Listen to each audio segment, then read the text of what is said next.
در دیده و رنج کشیده من. درود به مردم رنج کشیده افغانستان که عمری را در سیاهی های ذلت و ظلمت به سر بردند و در راه زدودن سیاهی ها و ذلت ها بهترین فرزندان خود را هدیه دادند و شهدای چون مزاری ها را در تاریخ از خود عرضه داشتند. و درود به همه آن انسان هایی که در تاریخ به خاطر عدالت، آزادی و انسانیت مبارزه کردند و به خاطر انسانیت جان سپردند و از خود ودیعه دفاع از انسانیت را به ارث داشتند. پیوند من با مزاری پیوند مظلوم با مظلوم است. پیوند همزنجیری انسان ستم دیده‌ای که تاریخ نسل اندر نسل در کنار هم مظلوم، محکوم و محروم از حقوق انسانیشان خلق کرد. و پیوند من با مزاری پیوند مردم من است با خلق هزاره، پیوند خلق ترک، پیوند خلق ازبک و پیوند خلقهای محروم کشور من است که همه با هم ناگزیر از رزمیدن و برخاستن بر علیه بیدادگری ها بودیم و هستیم. بنابراین زمانی که من از شهید مزاری حرف میزنم، حرف من متوجه تمام مردم افغانستان است، از پشتون، تاجیک، ازبک، هزاره و هر آن کسی که در این قلمرو خود انسان احساس میکنه و با داشتن احساس انسانی باید همدیگر پذیر و در کنار هم زندگی را باید بپذیرند. پیام مزاری پیام ایجاد زندگی همگون و همبسته و فارغ از برتری جویی ها، عظمت طلبی ها در بین کلیه مردم ساکن این خطه بود.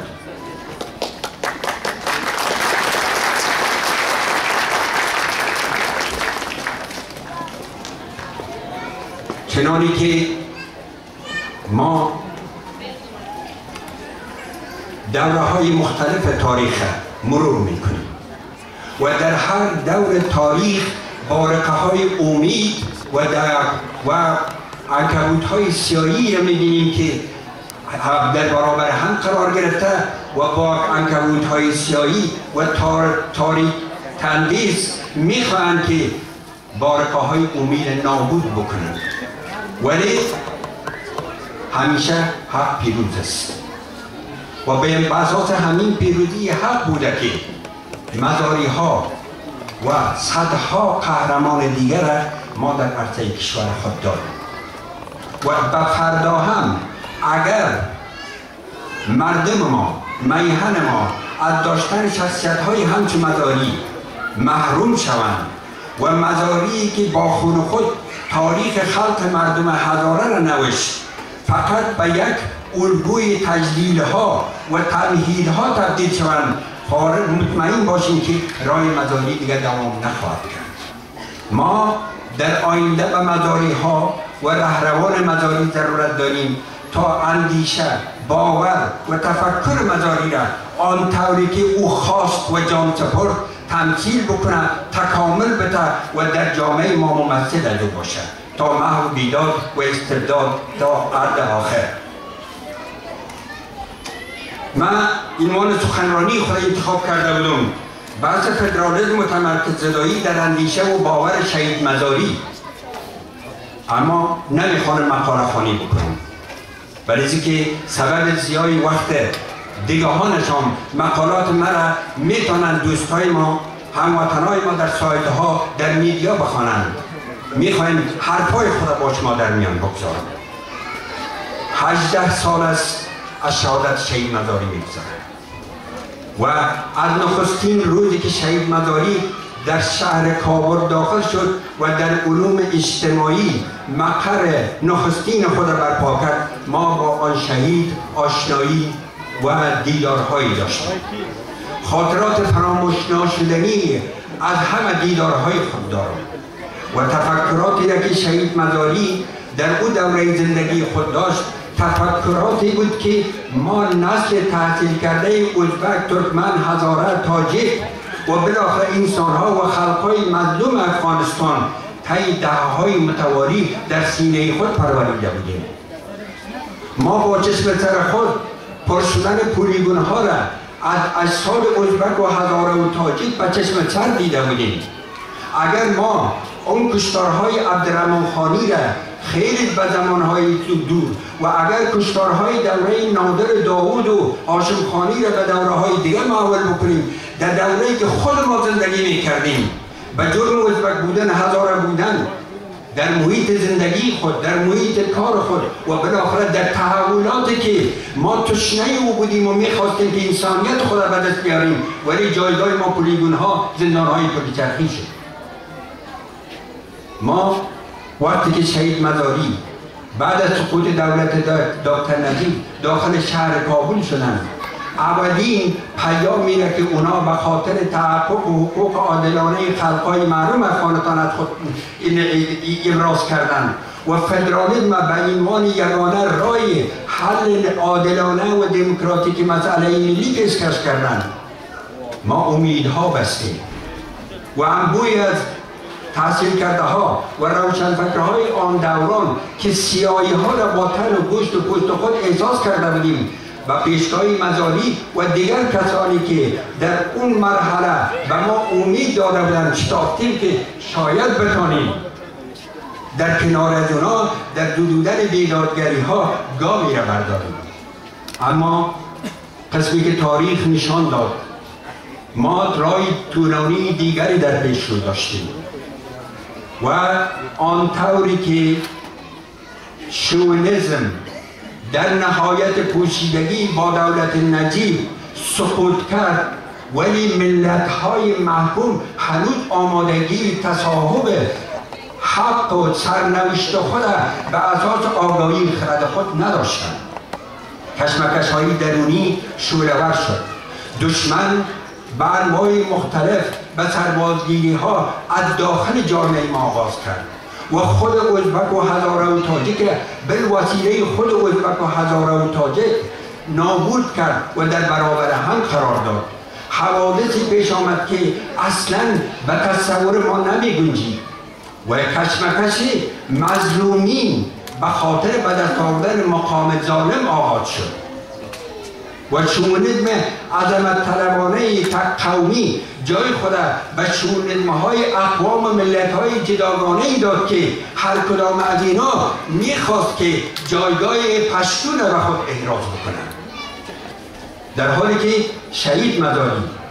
تساوی حقوقی کلیه اقوام ملت‌های محکوم افغانستان مطرح می‌ساخت.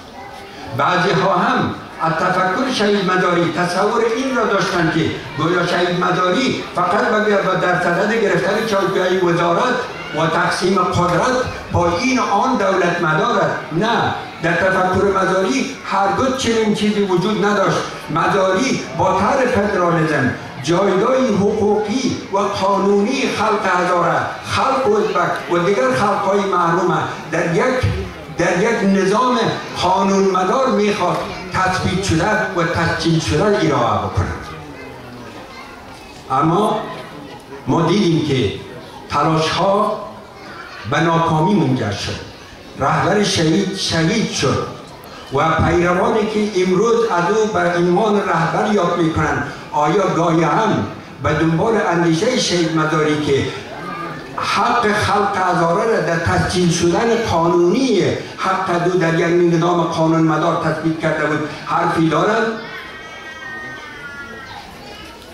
ما از مردم ازبک، هزاره، تاجیک و دیگر مردم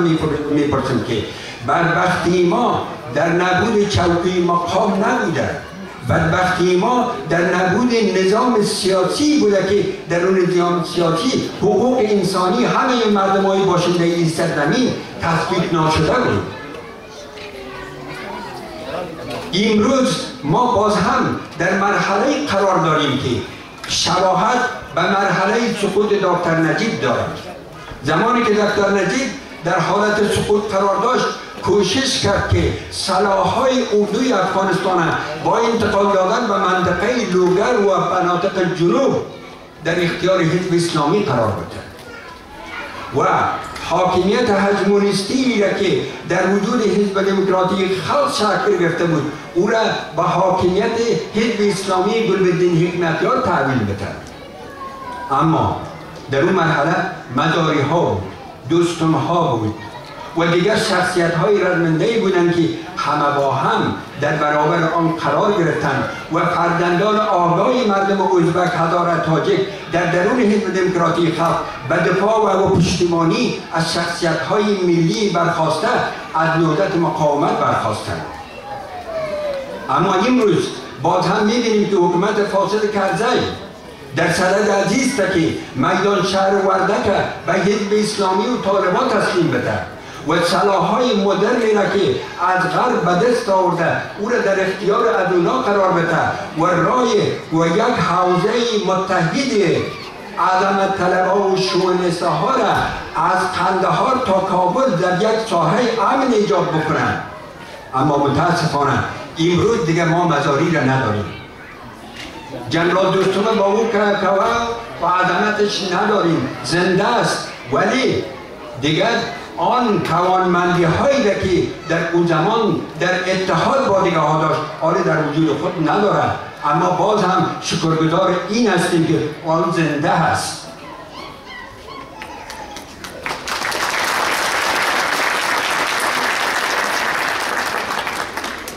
تلاش هایی را که امروز ما در شهر کابل در افغانستان از طرف حلقات سیاسی می‌بینیم مثل دوران نجیب به دو محور است. یکی گذشتن به طرف معامله‌گری ها،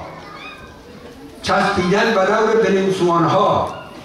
و چسبیدن به طرف احزاب و جریاناتی که فقط از اونا بوی قدرت میه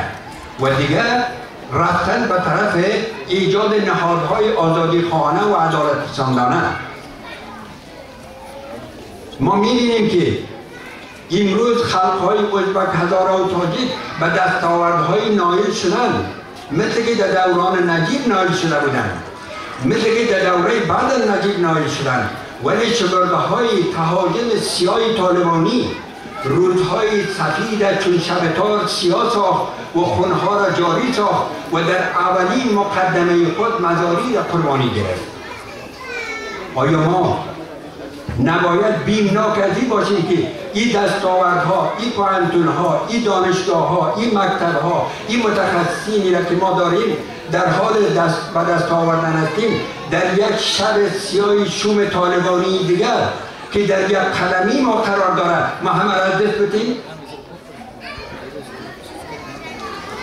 ما نباید مظلوم از مظلوم جدا کنیم و ظالم خطش با خط مظلومین یک جا حساب کنیم تا مبادا که باز هم مثل که در دوره امیر عبدالرحمن خانی، در دوره نادر خانی و در دوره های بعدی خود مردم ترک و هزاره و تاجیک آله سرکوب خود ترک، تاجیک و هزاره شده بودن، باز هم خود ما آله سرکوب خود قرار نگیریم و دشمن قسمی که تجربه ها نشان داده همیشه تا پیروزی خود به عوامل از ازبک ها، تاجیک ها، ترکمن ها، هزاره ها نیازمند بوده، ولی بعد پیروزی خود چی کرده؟ چی عمل کرده؟ آیا ما نباید در درس های تاریخ چیزی بیاموزیم؟ اگر ما از تاریخ نیاموزیم و چیزی را که امروز به دست داریم او را به فردا با امانتداری پاسداری نکنیم و نسل‌های امروز به خاطر دفاع کردن از حقوق حیثیتشان از انسانیت و حقوق انسانیشان آماده نسازیم، مطمئن باشیم که این شب روز زودگذر تاریخ همیشه تکرار در تکرار خواهد شد. ما وقتی که می‌بینیم که در بن اول ما در گرفتار توهمات شدیم و به وجه دی که نظام سازی را در جامعه افغانستان مطرح بحث قرار بسازیم و حلقات سیاسی ما به دنبال نظام سازی حرکت بکنند ما در اختیار شیادی مثل زلمه خلیلزاد و امثالهم قرار گرفتیم و برای ما فقط تقسیم چوکی و قدرت‌های دولتی را پیش بینی کرد و ما اصلا قربانی 4-5 چوکی کلیدی شدیم. ولی گناه دیگه هایی که در اینجا حضور داشتن اونا هم این بوده که این را پذیرفتن و در برابر دو اعتراض نکردن. از بن اول تا به این روز 11 سال میگذره. بعد از 11 سال میبینیم که آیا آرمان های دموکراتیکی را که در بن اول همه انسان های ساکن افغانستان، همه پشتون، تاجیک و ازبک هزار در دل داشتن برآورده شد؟ برعکس میبینیم که طالب در یک قدمی قرار دارد و شعار طالبانی ساختن در یک قدمی قرار دارد و یگانه مرجعی که در برابر از به وجود آمده جبهه ملی افغانستان است.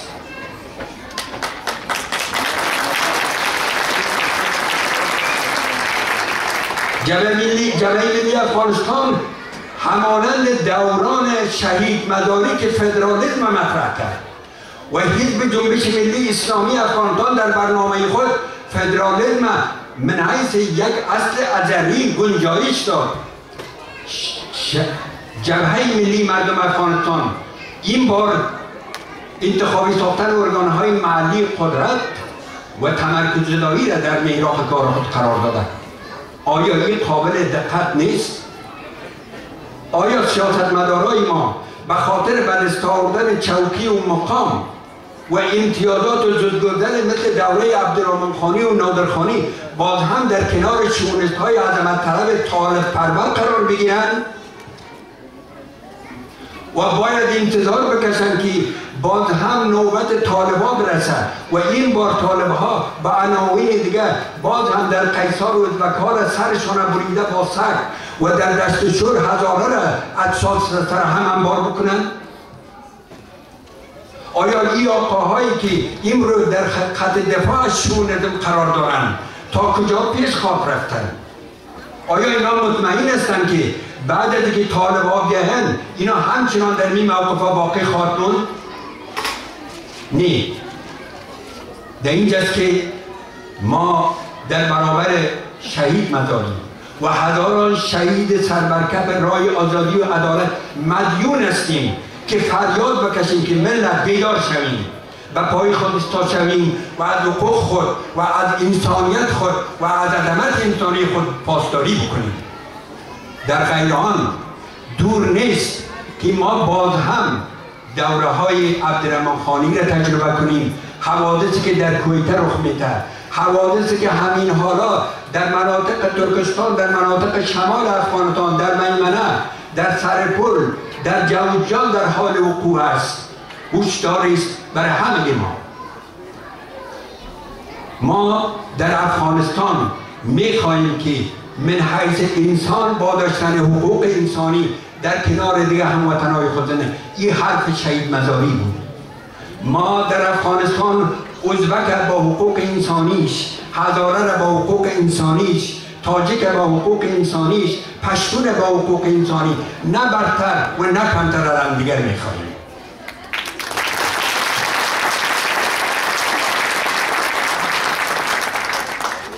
و فدرالیسم، تمرکز زدایی حرف ساده دوران ما نیست، محک تجربه است و تجربه این روزگار این حکم بر ما کرده که به خاطر خاتمه دادن به شونیزم، عظمت طلبی و بلدی که برادر پشتون ما از غزل عظمت طلبی نجات پیدا بکنه باید عظمت طلبی نابود شود. به خاطر این که عظمت طلبی پشتونیزم در قدم اول خود خلق پشتون نابود کرده و اگر ما خدای نخواسته ازبک ها، هزاره ها، تاجیک ها با عظمت طلبی های قومی خود سردچار شویم، اینجاست که ما مور نابودی خود به جبین خود میکوبیم. عظمت طلبی، برتری جویی به هیچ عنوانی از طرف هیچ قوم قبیله پسندیدنه، نه ازبک، نه تاجیک، نه هزاره، نه پشتون.